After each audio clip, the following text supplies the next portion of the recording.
Kinabukasan, hinarap ni Mang Rigor at Javier sa korte si Goblin na kasalukuyang nasa loob ng kahon.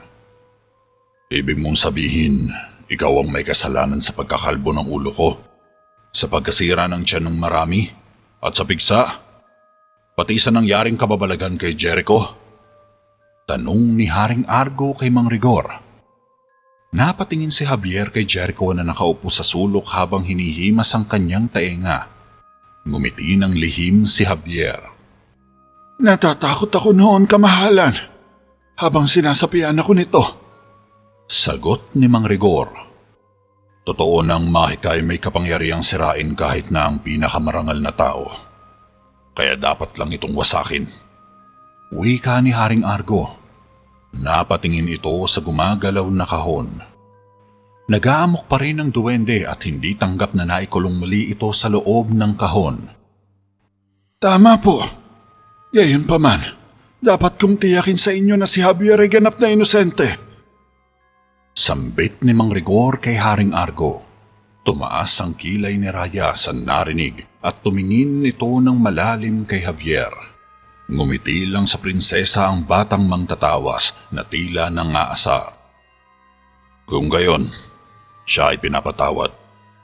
Ani ni Haring Argo. Biglang nagpupumiglas ang duwende at lumikha ito ng ingay sa loob ng octagonal box. Napaatras tuloy sa takot ang ilang kabalyero. Maaari ko bang imungkahi na ito ay itago kung saan wala nang makapagbubukas nito? Suhestyon pa ni Mang Rigor kay Haring Argo. Ito ay ilalagay sa libingan. Tugon ng hari. Nagbaw ang magtiyuhin at lumabas ng konseho.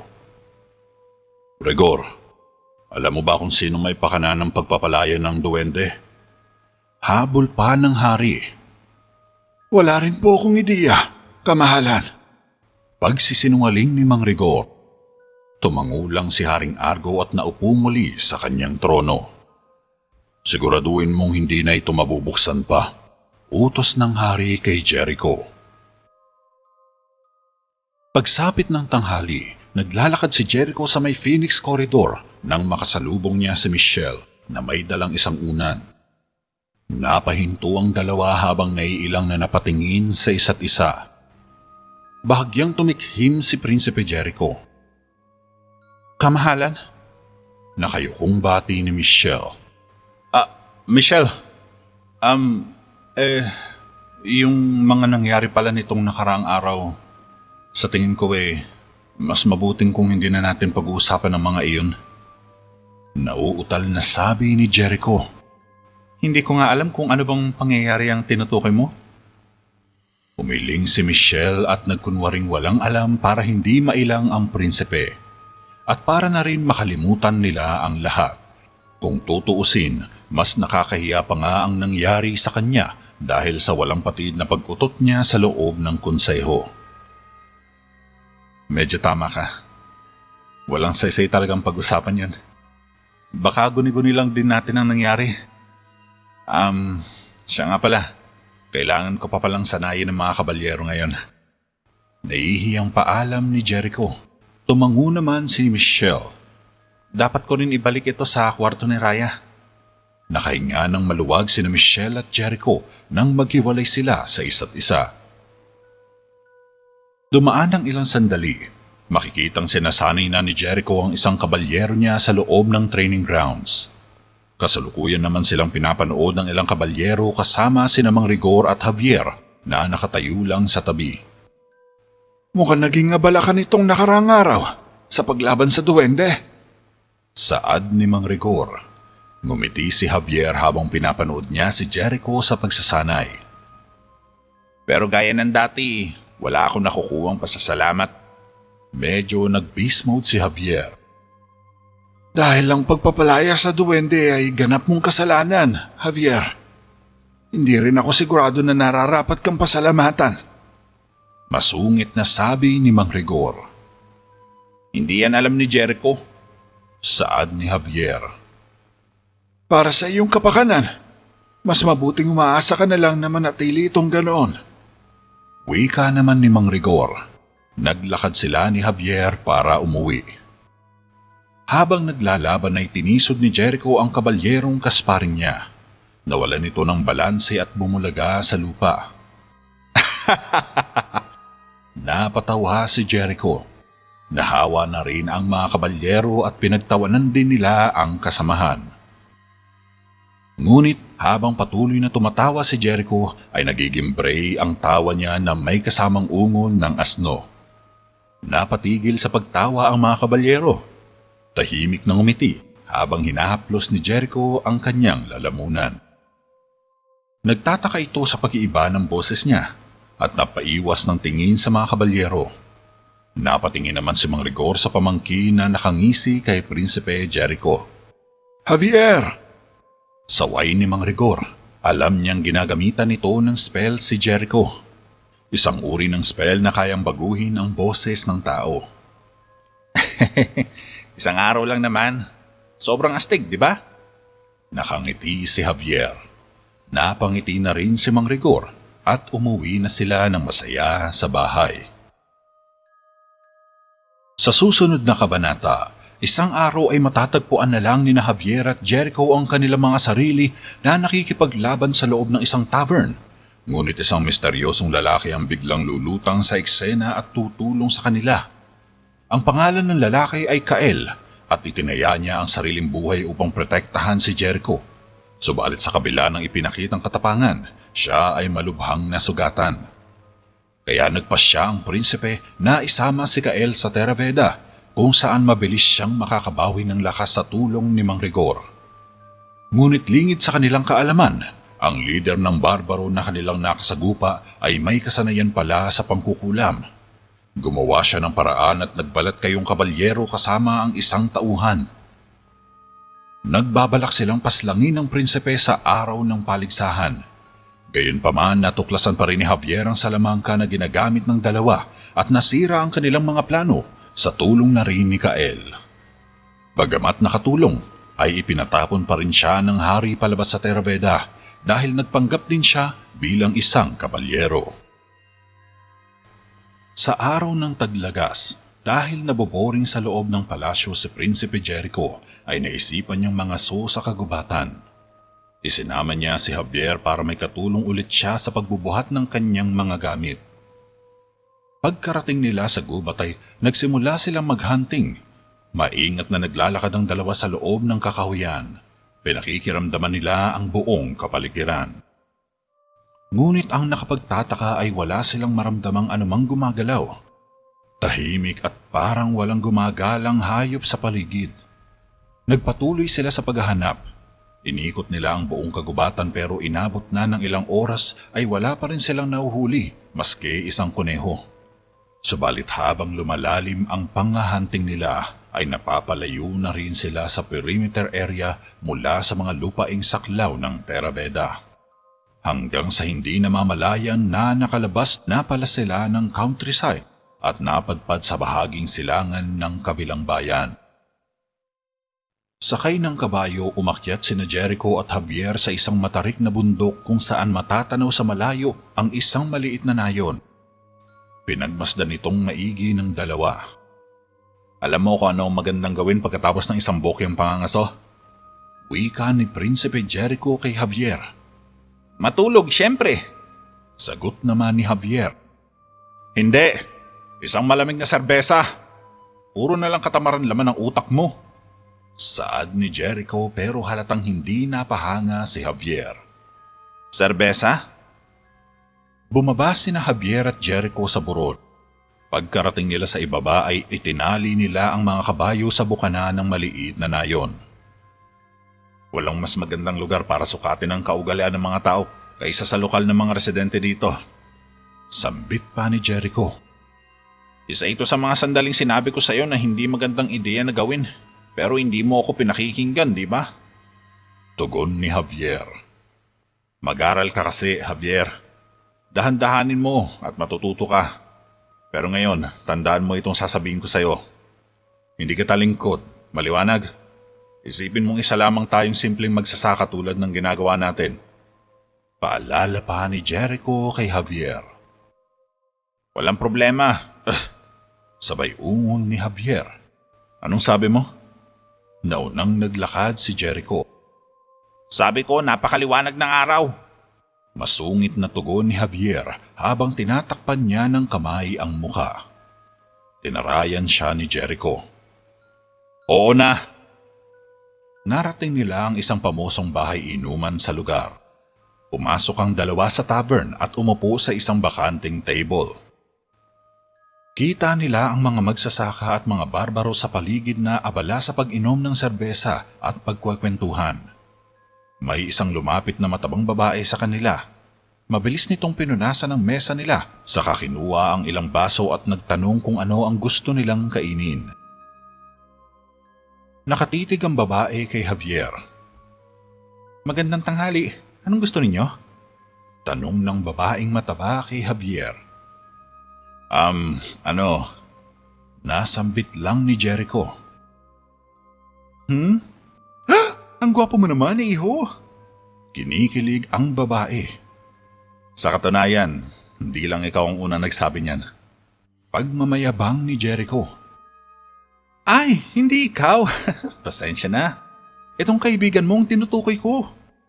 Nakangiting sagot ng matabang babae na nakatitig pa rin kay Javier. Seryoso ka? Siya?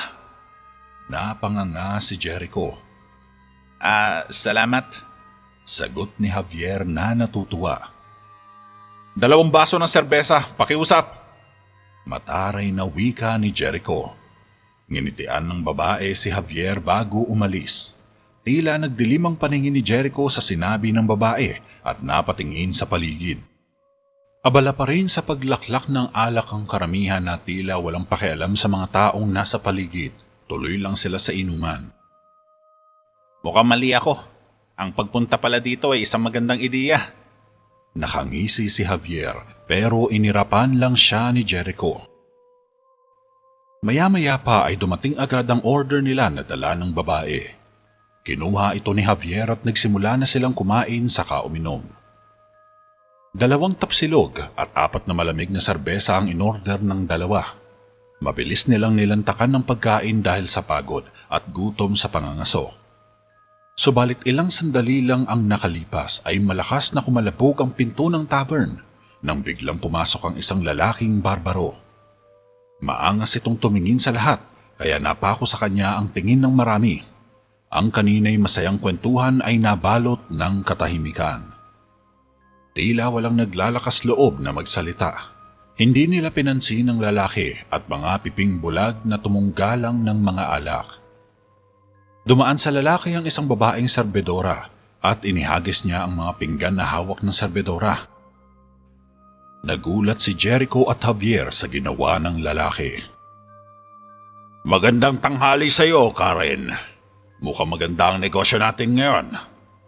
Lumapit ito sa matabang babaeng nagsilbi kina Javier kanina. Halata ang takot ni Karen sa lalaki. Maganda nga ang araw namin. Ani ni Karen. Kung gayon, hindi ko ipagpapalagay na ipagkakait mo sa akin ang bahagi ko. Sambit ng lalaki. Ibinato naman sa kanya ni Karen ng ilang mga barya. Mabilis na sumingkit ang mga kilay ng lalaki na tila hindi nagustuhan ang pagsaboy sa kanya. Hinampas niya ang bar table at nagulat ulit sina Jericho. Napatayo ito. Eto lang, nasaan ang iba pa? Anang ng lalaki. Yan lang ang kinita namin, Bentoy. Sagot ni Karen. Hinawakan ng lalaki ang harapan ng damit ni Karen at tinutukan ito ng isang maliit na patalim malapit sa dibdib ni Karen. Nahintakutan agad ang matabang babae. Hindi na ako magtatanong pa! Banta ni Bentoy kay Karen na hindi makapalag. Alisin mo sa kanya ang kamay mo! Sabat ni Jericho. Napalingon naman sa kanya ang lalaki. Nakangisi si Bentoy nang binitawan si Karen. Tumingin siya ng malalim kay Jericho. Walang ano-ano'y biglang sinalakay nito ang prinsipe. Naghagis siya ng mga suntok subalit yumuko at umilag lang si Jericho. Nahawakan niya ang damit ni Bentoy sabay hinagis patungo sa isang istante. Tumilapon ng mabilis ang lalaki. Wasak ang estante nang bumalandra ang likod ni Bentoy. Napaluhod ito sa sahig. Tumayo si Bentoy habang galit na tiningnan si Jericho na naka-cross-arm lang ang mga kamay. "Pagbabayarin kita sa ginawa mo!" Banta ni Bentoy kay Jericho. Napahalakhak si Javier. "Gusto kita makita kung paano ka lumaban." Sabay ng inom ng alak ni Javier. Galit na tumingin sa kanya si Jericho. Biglang pumito si Bentoy at isang grupo ng mga matitigas na lalaki ang pumasok sa tavern. Natakot kaagad si Javier kaya napasandig ito sa pader habang naghahanap ng makukublian. "Pahamak ka talaga, Javier! Kailangan mo ba talagang buksan palagi ang malaki mong bibig, ha?" Naiinis na wika ni Jericho kay Javier. Medyo dehado na yata kayong dalawa, ha? Sabat naman ng isang lalaking mala-estranghero ang dating. Naglakad ito palapit kay Jericho. "Mas mabuti pang umalis ka na dito habang may pagkakataon ka pa." Payo pa ni Jericho. Malamang tama ka. Dinampot ng lalaki ang isang baso sa lamesa sabay inabot kay Bentoy. Ngunit sinamahan niya ito ng isang sapak. Nahilo si Bentoy sa lakas ng suntok ng lalaki. Dahil dito, isang malaking rambulan ang nangyari sa loob ng bahay inuman. Mabilis tumilapon palabas ng tavern ang isang barbaro at bumagsak sa basakan ng tubig. Isang lalaki ang sumugod sa lalaking estranghero sabay tapon ng kamao. Nakailag ang lalaki at tinadyakan niya ang barbaro, kasunod ng ilang beses na suntok sa sikmura hanggang sa hindi na makahinga ang barbaro. Namilipit ito sa sakit habang nakahawak sa kanyang tiyan. Nagpatuloy ang rambulan kaya nagsipulasan palabas ang ibang manginginom na takot na madamay. Nakisali na rin si Javier sa rambol. Isang payat na lalaki ang nakaharap niya. Nagtapon ito ng suntok, subalit nakaiwas si Javier at pinagsisipahan niya sa puwet ang lalaki hanggang sa mabuwal ito sa sahig. Nilapitan naman ni Bentoy si Jericho upang makaganti. Mabilis na umunday ng uppercut si Bentoy. Nakaiwas si Jericho at tinulak si Bentoy patungo sa lamesa. Nagalit si Bentoy kaya tinulak niya rin si Jericho hanggang sa mapasandig ito sa pader. Lumapit si Bentoy at magkakasunod na nagtapon ng suntok sa bodega. Walang nagawa si Jericho kundi lamunin ang mga suntok ni Bentoy. Sumundot pa sa mukha ni Jericho ang malaking kamao ng barbaro. Natapik ito ni Jericho sabay counter ng somersault pero nakayuko si Bentoy. Niyakap nito si Jericho at dinala sa kabilang lamesa. Napahiga sa lamesa si Jericho kaya dito na siya binanatan muli ni Bentoy sa mukha. Mabilis na hilo si Jericho sa magkakasunod na suntok na natamo niya. "Jericho!" Pag-aalala pa ni Javier. Napatingin sa kanya si Jericho. Napansin ni Jericho ang isang lalaki sa likuran na may hawak na upuan na takmang iahambalos kay Javier. "Javier! Sa likod mo!" Sigaw ni Jericho habang nakasakal sa damit niya si Bentoy. Napalingon sa likuran si Javier. Saktong nakaiwas siya nang ihagis sa kanya ng lalaki ang upuang kahoy. Wasak ang upuan nang tumama ito sa dingding. Sinampal ni Jericho si Bentoy sa taenga at nakawala siya sa lalaki. Tumakbo si Javier papunta kay Jericho ngunit hinabol siya ng dalawang barbaro. Napansin ni Javier ang isang bangko sa mesa. Biglang nanilaw ang mga mata ni Javier at mahiwagang lumipad ng bangko patungo sa dalawang malalaking mama. Animoy malaking bato ang lumipad. "Ah! Oh!" Sigaw ng dalawa nang bumangga ang bangko sa kanila. Mabilis silang nawalan ng malay nang bumagsak sila sa sahig. Sinisikap naman ni Karen na iligtas sa mga paninda niya habang patuloy ang kaguluhan sa kanyang tavern. Hinabol si Javier ng isang matabang lalaki. Tumakbo si Javier papunta kay Karen at damuusdos sa ilalim ng table bar. Nakarating siya sa tabi ni Karen. Kinuha niya ang isang baso at hinampas ito sa lalaking humahabol sa kanya.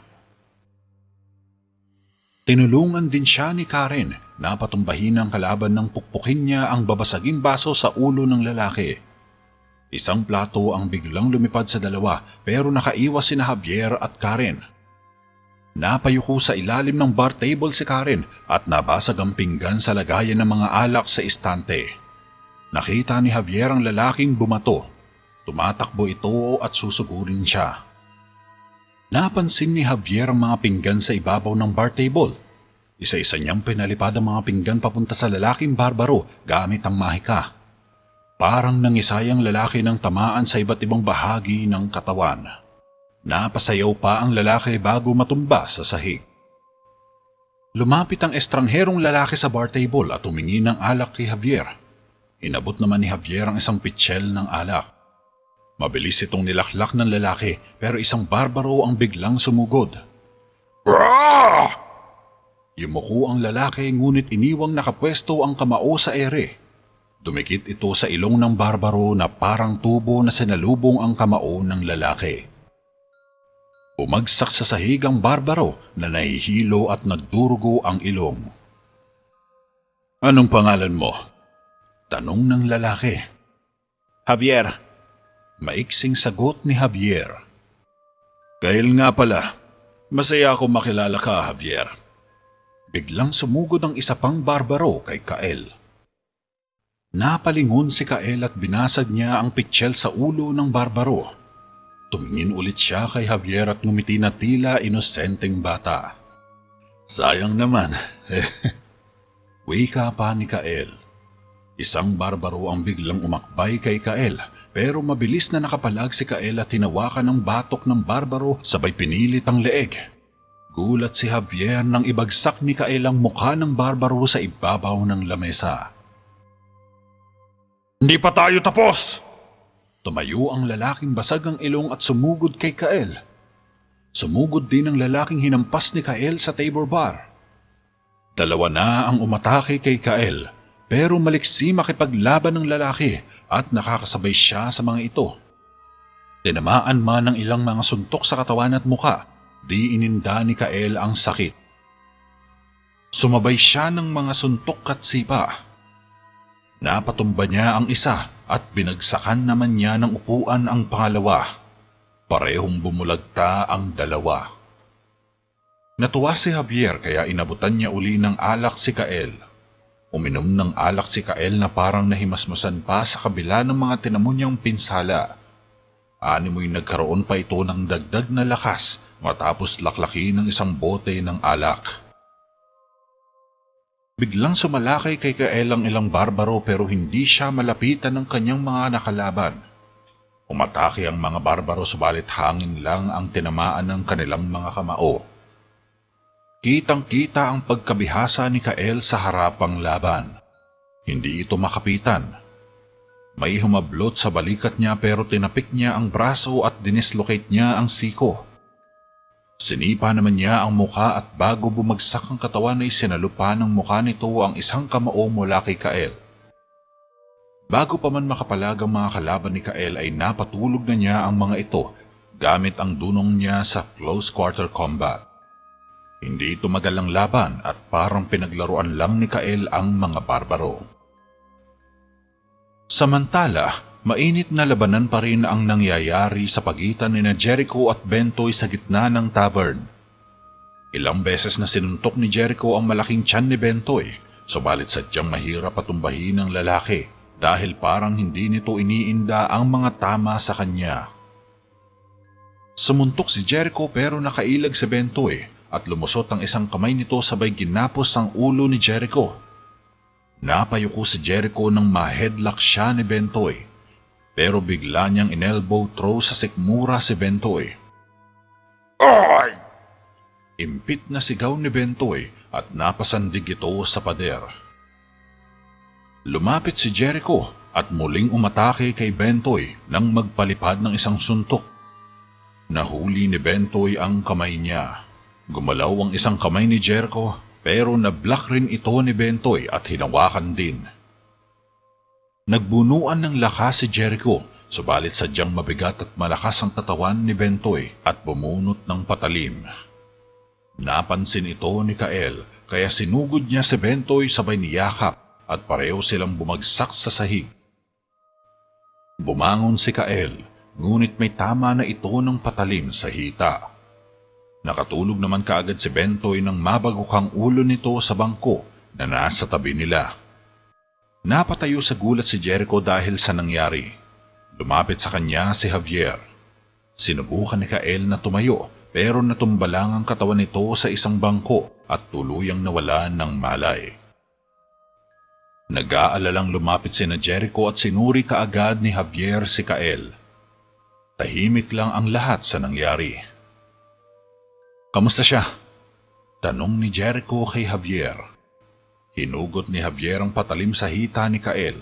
Pagkatapos ay binalutan niya ito ng puting tela para mabigyan ng pressure ang sugat ni Kael. "Hindi maganda. Maraming dugo ang nawala sa kanya," sagot ni Javier. Ilang sandali ang nakalipas na isakay na ni Javier si Kael sa kabayo ni Jericho. Naisipang isama ni Jericho si Kael pabalik sa Terraveda upang magamot ito ni Mang Rigor at maagapan ang sugat nito mula sa impeksyon. Lumabas naman ng tavern ang mga magsasaka kasama si Karen at nakita nakagapo si Bentoy sa isang wooden stock habang may nakasalansan na mansanas sa kanyang bibig. Dahil sa nangyaring panggugulo ay galit na humarap ang mga magsasaka kay Bentoy. Nagsimula silang magsipagdapot ng mga prutas at hinagisan nila si Bentoy ng mga bulok na pagkain. Pinalakad ni Jericho ang kanyang kabayo habang nakasampa sa likuran si Kael. Napatigil sa pagbato ang mga magsasaka nang huminto sa harap nila sina Jericho at Javier. "Kung guguluhin ka ulit ng lalaking ito, ipaalam mo agad sa akin. Darating ang mga kawal dito sa loob ng ilang oras para hulihin siya." Wika ni Prinsipe Jericho kay Karen. "Paano kami makakasiguro?" taka ni Karen. "Dahil ako ang anak ni Haring Argo, si Prinsipe Jericho," sagot ni Jericho kay Karen. Nagsimulang patakbuhin ni na Javier ang kanilang kabayo. "Prinsipe Jericho? Si Prinsipe Jericho ang naging customer ko?" Natulala sandali si Karen. "Tara mga kasama, batuin siya!" Nabuhayan ng loob si Karen. Sumigaw siya sa mga customer na magsasaka at binato muli nila si Bentoy ng mga bulok na pagkain. Galit naman si Bentoy habang nanlilisik na nakatingin sa lumalayong sina Jericho. Ilang oras ang nakalipas, madilim na nang makarating sina Jericho sa Terraveda. Inihiga nila sa kama si Kael. Tinanggal agad ni Mang Rigor ang telang ibinalot ni Javier sa sugatang binti ni Kael. "Javier, ikuha mo ko ng malinis na tubig, tuwalya, karayom at sinulid na sutla." Maotoridad na utos ni Mang Rigor kay Javier. "At pulot-pukyutan?" Dugtong pa ng binata. "Mukhang nag-aral ka nga." Sagot ni Mang Rigor. Tumingin si Jericho kay Mang Rigor. "Tinutulungan itong labanan ng impeksyon." Paliwanag pa ni Mang Rigor kay Jericho. "Magiging maayos ba siya?" tanong ni Jericho. "Oo naman. Halatang malakas siya." Sagot ni Mang Rigor. Pumaling si Jericho kay Kael. "Siya ang lalaki nagligtas ng buhay ko. Pakiusap, gamutin mo siya at ibigay ang anumang kailangan niya." Pakiusap ni Jericho kay Mang Rigor at lumabas na ng bahay. Kinabukasan, nagising na nakahubad pang itaas si Kael at nagtatakang napatingin sa paligid. Nilibot niya ang kabuuan ng kwarto sa kasya na paisip sa sandali. Ang naaalala niya ay nasa loob siya ng tavern bago siya mawalan ng malay. Maya-maya pa ay pumasok na nakangiti si Javier sa kwarto na may dalang tray ng almusal at mabilis na lumapit kay Kael. "Anong ginagawa ko rito?" taka ni Kael. "Nasugatan ka. Nais matiyak ni Jericho na ligtas ka, kaya ginamot ka ng chewin ko." Nakangiting paliwanag ni Javier. "Jericho?" sambit ni Kael. "Si Prinsipe Jericho. Niligtas mo ang buhay niya, kaya ay sinama ka niya." Sagot ni Javier. "Kung alam ko lang kung sino siya, malamang ay tumakbo na ako. Isa siyang maharlika, di ba?" Wika naman ni Kael. Oo, ngunit isa siyang mabuting tao. Nilagay ni Javier sa ibabaw ng mesa ang almusal ni Kael. Siyempre, yan ang sasabihin mo. Bahagyang napangiwi si Kael nang kumirot ang sugat niya. Isa kang bayani, Kael. Nais din ng hari na magpasalamat ng personal sa'yo. Ani ni Javier. Pakiusap, ayoko. Ilang hari na ang nakilala ko. Kapag nakilala mo na ang isa, makikilala mo rin silang lahat. Turan ni Kael. Natigilan naman si Javier at biglang naalala si Aguni. Ganitong ganito din kasi ang sinabi sa kanya noon ng matalik niyang kaibigan. Napangiti si Javier at nagkaroon siya ng interes kay Kael. Malamang bibigyan kanya ng gantimpala. Napahalakhak si Kael at bahagyang tinapik ang bag niya na nakasabit sa dingding. Hindi ako interesado at saka nandito na lahat ng kailangan ko. Uminom ng tubig si Kael pagkatapos ay kumain ng sariwang ubas. Bakit mo kami tinulungan? Taka ni Javier. Lapitin ako ng gulo. Yan ang madalas mangyari sa akin sa mga pagkakataon ng buhay ko. Mukhang nasa pagitan ako ng swerte at malas. Parang hindi na rin ako naiiba sa mga taong nakasagupa natin. Patapon at walang direksyon ng buhay, kaya walang pinatutunguhan. Mahabang lintaya ni Kael. Binuksan ni Javier ang mga kortina sa bintana pagkapasok niya sa loob ng kwarto ni Jericho, habang si Prinsipe Jericho naman ay abala sa pagbebend ng kanyang mga braso at balikat sa isang cue stick habang ito'y nakaluhod sa sahig at may nakasaklay na rubber belt sa leeg para sa power support ng kanyang training. Inunat maigi ni Jericho ang mga braso sa cue sticks habang binabalance mabuti ang balikat nito sa rubber belt upang may unat palalo ang kanyang mga kamay. Bihira lang ito gawin ni Jericho dahil isa ito sa mga combat exercises na mahirap ikonsidera. Kalimitan ay taon-taon niya lang ginagawa ito kapag inaasahan ng pagbagsak muli niya sa isang paligsahan sa kanilang kaharian. Tumutulo na rin ang pawis ni Jericho sa noo pero patuloy pa rin ito sa ginagawa. Kamusta si Kyle? Tanong pa ni Jericho. Nagpapagaling na. Tumingin si Javier sa bintana. Napansin niya ang dalawang lalaking sakay ng kabayo na huminto sa main square. Sino mga yan? Lumapit si Jericho sa bintana. Nakilala niya agad ang isang kabalyero na nakasakay sa itim na kabayo. Nakasuot ng chainmail na kulay silver ang kabalyero habang nakasaklay sa kaliwang balikat nito ang puting kalasag at nakaukit roon ang mga simbolo ng kanilang kaharian. Si Darius. Nandito siya para sa paligsahan. Sagot ni Jericho. Ay oo, ang torneo kung saan ang mga kabalyero ay makikipaglaban sakay ng kabayo habang nakikipaghakupitan sa isa't isa gamit ang mapupurol na sandata ng walang magandang dahilan. Wika ni Javier. Higit pa roon sa inaakala mo. Sambit ni Jericho. Dahil ang torneyong melee ay full contact sport na nangangailangan ng lakas ng katawan at talas ng isipan. Subalit ito ay madaling na-adapt ni Jericho. Kaya siya sanay sa pisikalan at nakikilalang bruiser na knight ng torneyong melee. Talaga? Base sa mga narinig ko, ang taong nakakakuha ng 7 kampana sa melee at ang huling taong nakatayo ay siyang matatawag na panalo. Saad ni Javier. Ang paligsahan na ito ay ang pinakahuling pagsubok ng lakas at tapang ng isang kabalyero. Paliwanag naman ni Jericho. Sigurado ka bang pareho tayo ng pinag-uusapan? Ika pa ni Javier. Pwes, hindi ko naaasahan na maiintindihan mo yun dahil hindi ka namang kabalyero. Masungit na nilagay ni Jericho ang rubber belt sa kanyang bewang. Tumangulang si Javier. Ang ibig sabihin ba nito ay hindi na ako nasisiraan ng ulo? Nakakatuwa kung ganun. Nakangiting umalis si Javier. Natatakot ako na baka tuluyan ka na ng nabaliw. Tinapon ni Jericho ang isang tasa sa likod ng ulo ni Javier. Aray! Daing ni Javier at napa-beast mode kay Jericho.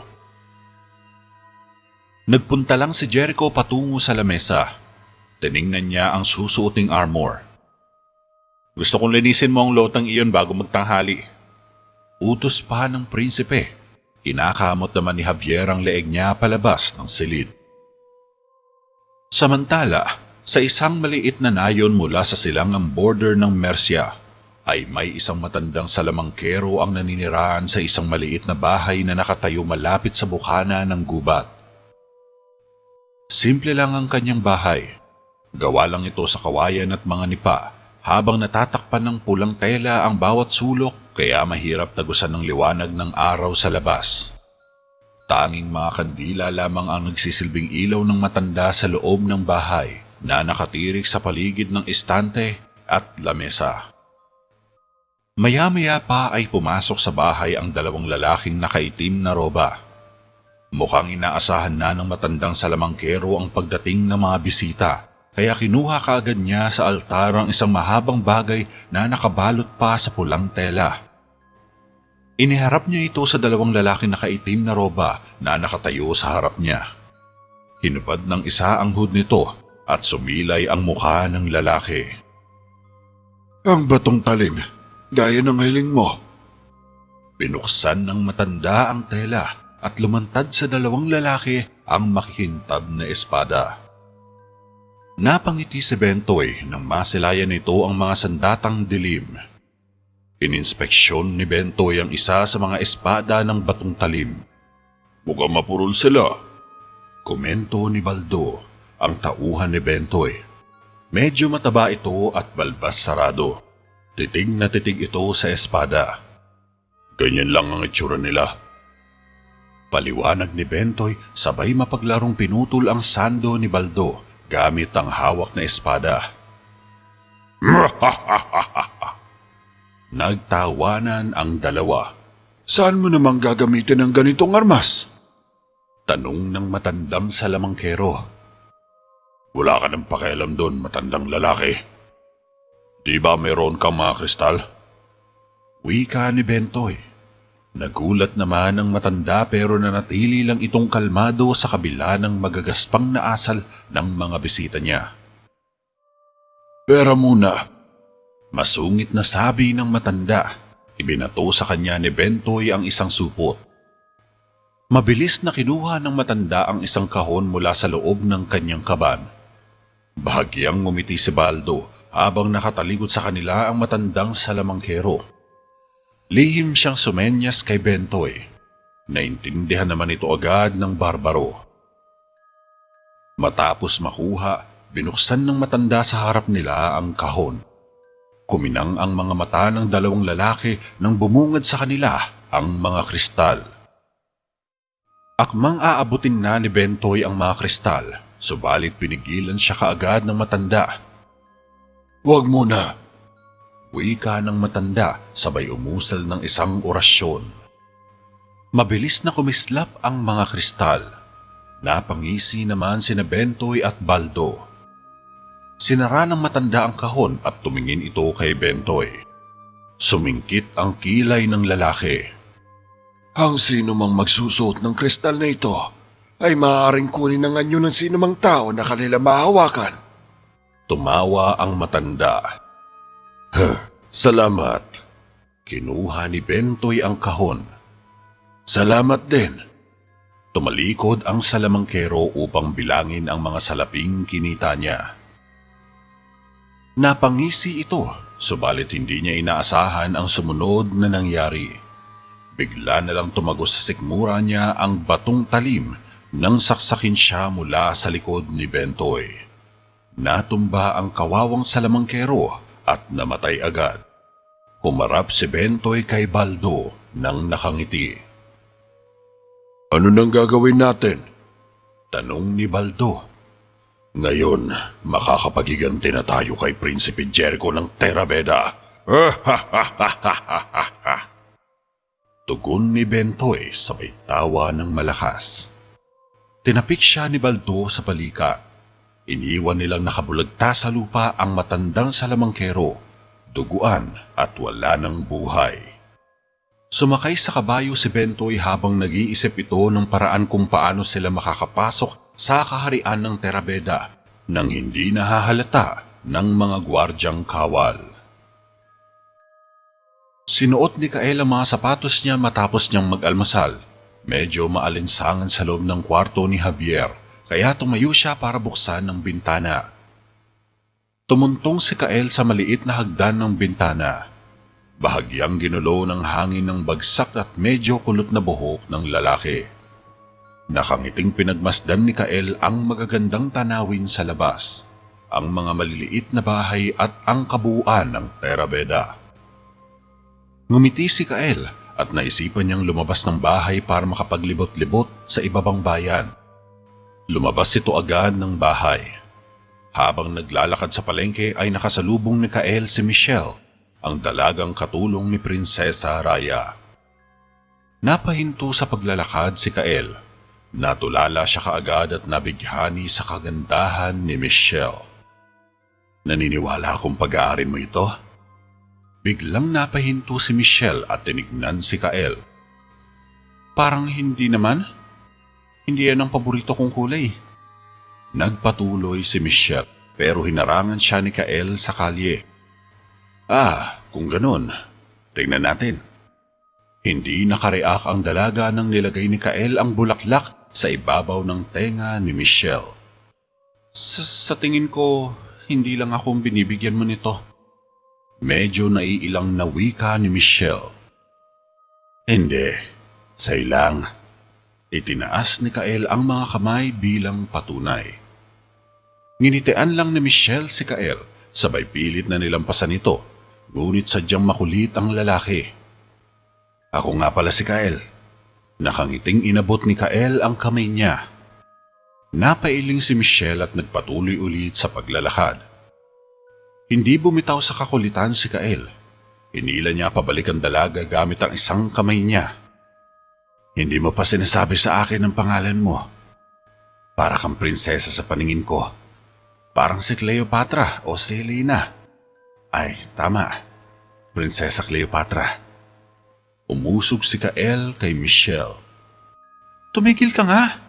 Napapatingin na sa atin ang mga tao. Saway ng dalaga. Medyo nahiya ito. Di kita titigilan hanggat di mo sinasabi sa akin ang pangalan mo. Pangungulit ni Kael. Oo na, Michelle. Sagot ng naiinis na dalaga. Ayan, hindi naman iyon mahirap gawin, di ba? Sinubukan siyang lampasan ni Michelle. Hayaan mong tulungan kita. Ang isang prinsesa ay hindi dapat napapagod sa paglalaba. Hinawakan ni Kael ang dalang basket ni Michelle na puno ng mga labahan. Sa kasamaang palad, hindi ako prinsesa. Masungit na tugon ng dalaga. Pero ganun ang nakikita ko sa iyo eh. Isa ka talagang prinsesa. Di tuloy maiwasan ni Michelle na mapahalakhak sa biro ni Kael. Hindi ba umubra? Sundot pa ni Kael. Hindi talaga. Ngunit natutuwa ako na sinubukan mo. At alam mo kung kailan dapat sumuko. Tinanggal ni Michelle ang bulaklak sa tainga niya at ibinalik niya ito kay Kael. Mas mabuting meron ka nito kung sakaling may ibang manghingi sa'yo. Nagpatuloy na sa paglalakad si Michelle sa kalye. Sa'yo lang ako nakatingin. Habol pa ni Kael. Sigurado ako. Sagot ni Michelle. Natawa si Kael nang tumalikod siya upang magpatuloy sa paglilibot sa palengke.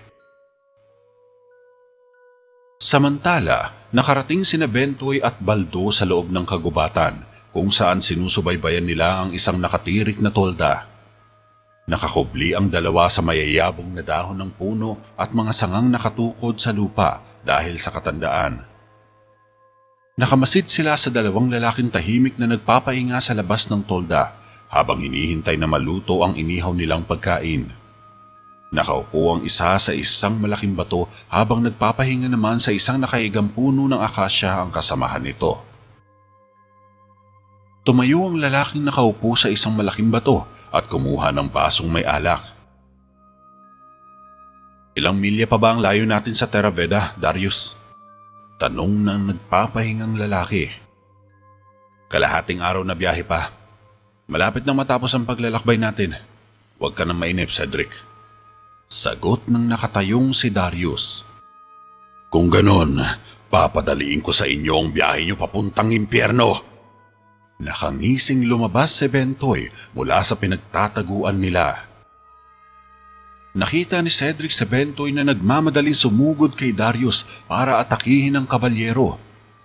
Hawak niya ang espadang barungis ng batong talim, ang sandatang dilim na pagmamay-ari ng matandang salamangkero. Darius! Sigaw ni Cedric.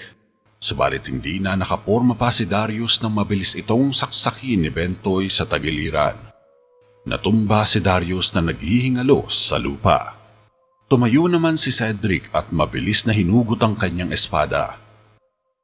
Lumapit siya kay Bentoy, ngunit umikot lang ang barbaro at dumistansya kay Cedric. Marahang nakangisi si Bentoy kay Cedric, mga ngising may binabalak na masama. Lingid sa kaalaman ni Cedric ay nakababa na pala si Baldo at nakapwesto ito sa likuran ni Cedric. Shh! Tinusok ng espada ni Baldo si Cedric sa likod na ikinatumba agad ng lalaki. Isang utusan ang biglang lumabas sa tolda. Bentoy! Sigaw ni Baldo. Mabilis pa sa 4:00 hinugot ni Bentoy ang isang patalim at ibinato sa likod ng katulong. Mabilis na bumagsak sa lupa ang lalaking katulong nang tumama sa baga niya ang punyal hanggang sa malagutan ng hininga ang kawawang utusan. Lumapit agad si Bentoy sa tauhang si Baldo na nakangisi sa kanya matapos maitusok sa lupa ang kanyang espadang batong talim. Ang mga kristal, wika ni Bentoy. Pinuksan ni Baldo ang kahon. Ipinahid ni Bento ang dugo ni Darius sa isa sa mga kwintas na kristal at isinuot sa leeg. Ilang segundo ang nakalipas, napahawak si Bentoy sa kanyang katawan nang biglang magbago ang suot niya. Nagbago rin ang itsura niya at naging kamukha niya na si Darius. Napangisi uli sa kanya si Baldo. Ang gwapo mo, Bentoy!